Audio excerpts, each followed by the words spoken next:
Ça nous rappelle de la vision que nous avons sur, concernant Hébreux chapitre 11.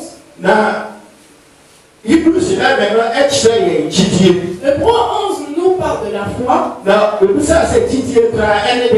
ça demande qu'est-ce que la foi? La foi est ce que nous n'avons pas vu mais cru. Alléluia. Amen. Ce n'est pas juste là. Quand tu continues à lire, tu vois une définition spirituelle qui démontre plusieurs sortes de foi. La foi n'est pas juste quelque chose que l'on espère. Et si tu continues à lire, tu vas voir que l'obéissance est la foi. Si tu ne crois pas en quelqu'un, s'il dit quelque chose, tu vas t'écouter pour la pratiquer. Donc, croire en la parole de Dieu et la pratiquer sur une foi. Tu peux voir que la vie saine est une foi. Tu n'as pas cru que le sang de Jésus t'a lavé, t'a purifié. Maintenant, il t'a pardonné, tu es devenu une nouvelle créature. Tu ne veilles pas bien sur ta vie. Quelqu'un qui est habillé en tout blanc a une manière différente de marcher. Et avoir être courageux, il faut avoir une foi en Dieu. Que tu as accroché à prier. Donc tu ne crains rien. Donc rien ne pourra te faire peur. Si tu n'as pas la foi dans Christ, je parle de la vie chrétienne et non de c'est qu'il a la foi. Alléluia. Si nous parlons de l'offrande, si tu lis dans Hébreux, il a dit c'est par la foi qu'Abel a fait une offrande qui était digne au Seigneur. Où nous sommes dans la maison de Dieu, nous disons comme ça on a acheté. Il y a d'autres qui font des offrandes. Si même ce qu'il va manger, il veut donner son Seigneur. Pourquoi cela? Parce qu'il croit en Dieu. Il sait à qui il s'est confié. Il donne son argent. Et celui qui n'a pas de foi, tous les jours il n'a pas, et tous les jours il mange, il paie son loyer, il fait ce qu'il veut faire. Quand il prend son téléphone, tu vas dire oui. Mais quand il n'a pas la foi en Dieu, il croit que c'est juste un jeu. Il ne va pas faire une offrande aussi est la foi. Alléluia. Amen. Si quelqu'un va craindre Dieu, c'est par la foi. Parce que tu crois en Dieu. Que le Seigneur a dit que je marche. Si je blague, tu ne vas pas me pardonner. Tu vas bien veiller sur toi. Donc à chaque fois si tu fais quelque chose, tu vas craindre. Alléluia. Il n'y a aucun enfant qui ne craint pas ses parents. Et il croit aussi que s'il fait quelque chose de mal, vous n'allez pas lui pardonner. Donc la crainte de Dieu aussi est une foi. Si quelqu'un n'a pas de crainte, si quelqu'un n'a pas de foi, il ne craint pas Dieu. Il mène sa vie comme il la veut. Alléluia. Amen. L'humilité aussi est une foi. Praise the Lord. Amen. I say praise the Lord. Amen. Moi aussi, il y a un message qui se passe. La personne qui est devant en train de prêcher. Si je pouvais, j'allais l'avaler dans mon ventre.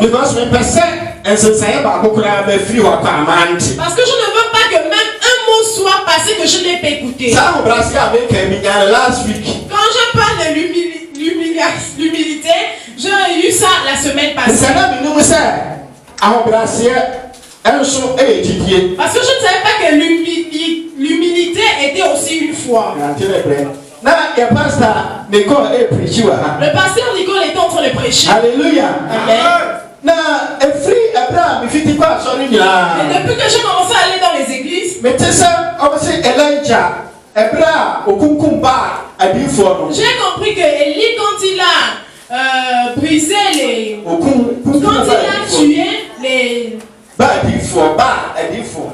les prophètes de Baal, quand il a terminé, il était déçu. Au moment où Jézabel a dit qu'il allait le tuer, donc Élie avait fui. Alléluia. J'ai écouté ça dans la une affaire de il disait qu'Élie a été déçu. C'est vrai, d'un côté on peut le prendre. Et quand nos pasteurs étaient en train de prêcher, elle a dit Élie a fui devant Jézabel. C'est pas qu'il avait peur d'elle. Alléluia. Amen. Mais c'est par humilité. C'est là où j'ai dit comment ça par humilité. Mais quand je suis allé regarder, c'était vrai. Et il s'est humilié pour dire que le pouvoir n'est pas le mien. C'est ce que Dieu veut qu'il fasse avec son pouvoir. Il ne va pas faire ce que Dieu n'a pas dit de ne pas faire. Elle est le feu des cieux pour venir lui brûler. Si les prophètes de maintenant, les faux prophètes, ils devront s'y faire pareil. Mais il s'est humilié pour dire le pouvoir n'est pas le sien. C'est un roi qui l'a envoyé. Donc il ne peut pas l'utiliser comme il le veut. Donc il s'humiliait, il allait se cacher. Alléluia. Cela me rappelle le moment où Jésus allait à la tombe de Lazare. Jésus avait le pouvoir. Il a le pouvoir dans ses poches et il pleurait. Alléluia. Mais il avait le pouvoir dans ses poches. Si tu n'as pas l'humilité, vous n'êtes rien, vous n'avez pas. Vous allez voir que lui. Et quand il a terminé de pleurer avec eux, il a démontré le pouvoir. Donc si nous avons l'humilité, c'est que nous avons aussi la foi. Si tu es gros dos, c'est que tu te confies en toi-même. Et sans savoir que Dieu fait tout, c'est comme ça aussi l'amour est aussi une foi. Alléluia. Si tu aimes Dieu, l'amour que tu as pour Dieu, à travers cet amour peut contaminer les frères et sœurs autour de toi. Donc si tu fais du bien à ton prochain, cette foi qui te permet d'aimer Dieu, tu verras que ce que tu fais pour Dieu, mais pas pour cette personne. Donc si cette personne te remercie ou pas, quoi, quel que soit ce qu'il va faire, toi ça ne te dérange. Parce que tu crois que tu n'as pas encore vu Dieu. La personne à qui tu fais du bien, c'est la créature de Dieu. C'est à cause de Dieu que tu fais ce bien. Donc l'amour aussi est une foi. Alléluia. Praise the Lord. On a parlé de la foi. Parlons aussi de la croissance. Si on dit que quelqu'un doit croître, naturellement nous savons tous comment quelqu'un grandit. Parce que quand Dieu a créé les cieux et la terre, il a créé qui a la vie. Il n'a pas créé ça de même. Il a créé pour que ça puisse croître. Arriver à un niveau. On peut faire ce que nous voulons faire pour qu'il puisse réussir. Et si on est quelqu'un, nos ancêtres qui étaient Adam et Ève qui ont été créés, ils étaient déjà âgés. Mais je ne sais pas si après ils avaient encore plus grandi après. J'ai oublié de demander son pasteur après. Donc Dieu les a créés comme ça. Et toute personne qui est sur cette terre, on nous met, on grandit, petit à petit. Donc Papa Paul a dit, quand j'étais enfant, je parlais comme un enfant. Je faisais mes choses. Et maintenant je suis grand. Quand je laisse les choses enfants. Alléluia. Donc tout ce qui a la vie grandit. Comme nous tous nous le savons. Praise the Lord. Allons-y sur nos textes. Jude, verset 3, le Jude, verset 3 que nous avons lu. Dans Jude, la personne qui parle, c'est qui cet homme? Qui est Jude?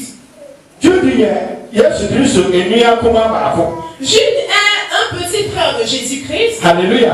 Amen. Mais vous-même, vous vous rappelez qu'au moment où Jésus est venu, les choses qu'il faisait, ces frères ne comprenaient pas certaines choses. Je me rappelle une fois, ils étaient en train d'aller. Jésus ne voulait pas partir. Ils ont dit, si tu veux dire que tu fais des miracles, tout le monde le voit et ne te cache pas. L'autre vont chercher Jésus, sa mère et sa famille. Jésus a dit, ma famille et ma mère, c'est ceux qui écoutent la parole de Dieu et la mettent en pratique. Ils étaient en train de regarder. Ils disent, allons-y l'attraper, amenez-le à la maison. Parce qu'ils ne comprennent pas ce qu'il disait. Au moment où Jésus allait à la croix, quand on l'a enterré, il s'est ressuscité. Que Papa Jude qui a écrit cette histoire a vu. Il a dit non, je suis en train de faire des erreurs. Il y a une grâce qui est à mes pieds. Mais je suis en train de vouloir le jeter. Donc la résurrection de Jésus-Christ après, cet homme-là aussi a eu son salut. Et donc, a aussi fait partie des apôtres. Parce qu'il a failli perdre quelque chose. Celui qui parle maintenant ici. Et nous donne des conseils à toi et moi. Si nous avons quelque chose sur quoi penser, si quelque chose sur quoi nous parler, nous avons quelque chose sur quoi discuter. Le mot il faut combattre la foi. Alléluia. Donc tout ça, si quelqu'un est ferme, il décide que c'est ce que je veux faire, même s'il ne sait pas le faire, à un moment il arrivera. Tu vas voir qu'il est mature dans cela. Prenons cela simple. Si quelqu'un grandit et dit que je vais décider juste d'avoir de l'argent, je veux juste de l'argent. Si tu l'amènes en prison, quand il revient de la prison, ce qu'il fait, c'est toujours chercher son argent. Que les business soient bons ou pas, il fait toujours ça. Tu le conseilles, il n'écoute pas. Il continue et quoi qu'il en soit, il aurait beaucoup d'argent. Alléluia. Voilà pourquoi nos pères nous conseillent. Il a dit qu'il y a quelque chose dont nous devons faire. Nous devons nous battre. Nous devons marcher dedans. Que nous devons avoir cette chose. C'est pas les terrains. C'est pas l'argent. C'est pas la paix. C'est la foi qu'il a donnée au sein. Écoutons bien. Il a dit une foi qui a été donnée directement au sein. Il y a une foi qui est pour le monde. La foi des idolâtres. La foi des fumeurs de chanvre. Alléluia. Ils ont vraiment la foi. Quelle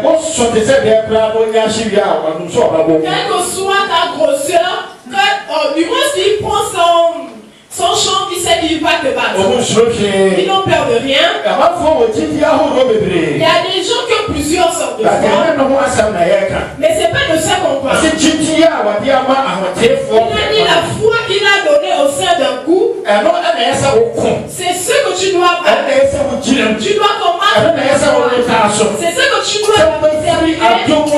De grâce en grâce dans la foi. Pour que j'arrive à un certain niveau, l'Éternel va faire de toi ce qu'il veut. Alléluia. Ce matin, je dis ce matin, ma prière est que l'Éternel nous fasse grâce, qu'il te fasse grâce et qu'il te fasse grâce, que nous puissions croître dans la foi. Alléluia. Amen. Tout ce que cet homme a dit après, ce n'est pas juste arrêter là. Il a vu que le monde qui est maintenant, beaucoup disent qu'on va à l'église. Nous qui n'allons pas à l'église, ceux qui attendent le pouvoir des... Ceux que les gens sont en train de vraiment se battre et qui veulent progresser. Et qui aident à avoir une position. Alléluia. Amen. C'est que quelqu'un est en train de se battre. Dieu que je vais marcher là-dessus. Et qu'à tout prix va le plaisir.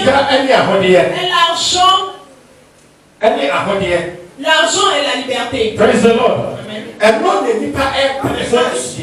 C'est ça qu'on cherche. C'est ça que l'homme cherche. Nous disons que nous lisons la Bible cette année.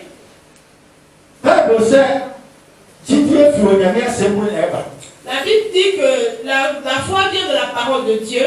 Maintenant je te demande, qu'est-ce qui t'empêche de venir aux études bibliques? Toi-même juge-toi. Et demande-toi pourquoi est-ce que cet homme nous fait. C'est pas que tu vas être riche. C'est pas la richesse. C'est ce que tu es en train de combattre. C'est ce qui t'importe. Au lieu de combattre pour avoir la foi qu'il a donnée tout d'un coup au sein. Parce que ça, tu vois que ça n'a pas d'importance.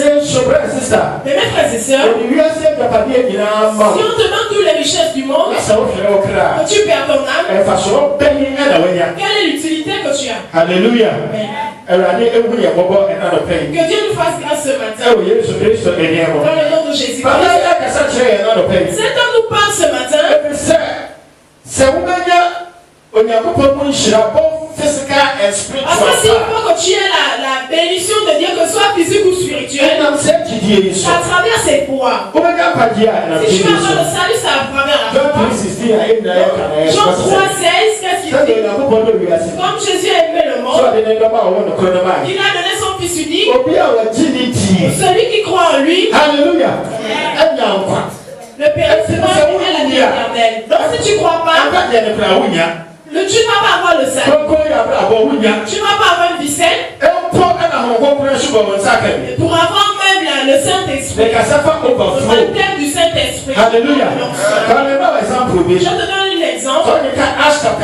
Si tu lis dans Actes chapitre 11, Papa Cornélius et sa maison, quand il a appelé Pierre pour venir lire la parole de Dieu, comment ils écoutaient la parole de Dieu, et ils acceptaient dans mon cœur. Ils ne sont pas allés à la rivière pour dire qu'on les baptise. Mais le Saint-Esprit des cieux est venu les sauver. Donc le Saint-Esprit, la foi du Saint-Esprit, si tu n'as pas la foi, tu ne vas pas la voir. Donc s'il y a quelque chose que nous devons chercher, c'est notre foi que nous devons chercher. Car tout prix ma foi, quand tu as la guérison dans ta foi, les miracles que Dieu va faire et autres, c'est à travers ta foi. Je vais t'expliquer mieux. Tu vas te dire un jour, je suis allé chez un homme de Dieu. Je vais venir chez notre pasteur, mais une fois, je ne croyais pas, mais elle a prié pour moi, je suis guéri. C'est la foi qui travaille. Mais ce n'est pas ta foi. C'est la foi avec laquelle elle a prié. C'est la foi de sa prière qui a été faite sur toi. Mais si c'était toi-même qui avais fait cette prière, ça ne va pas aller. Parce que tu n'as pas de foi. Alléluia. Et tu sauves les gens, donc si tu vas voir les miracles de Dieu, ton enfant peut tomber malade et tu vas étendre ta main pour prier sur elle, serait guéri. C'est que si tu as la foi la foi dont nous sommes en train de parler. Alléluia. Si tu vas vaincre le monde, ça aussi c'est la foi. Ils sont dans 1 Jean chapitre 5 verset 4. 1 John chapter 5 verse 4. 1 Jean chapitre 5 verset 4. Parce que every say, bibiara yakopɔ ɛwɔ yɛn di wiase so ekonim. Na ekonim a yɛdi di wiase so no ɛne yɛ kyidie. Amen. 1 Jean 5 verset 4. Parce que tout ce qui est né de Dieu triomphe du monde, et la victoire qui triomphe du monde, c'est notre foi. Alléluia. Amen. Si on dit que quelqu'un a vaincu sur le monde, qu'est-ce que ça veut dire?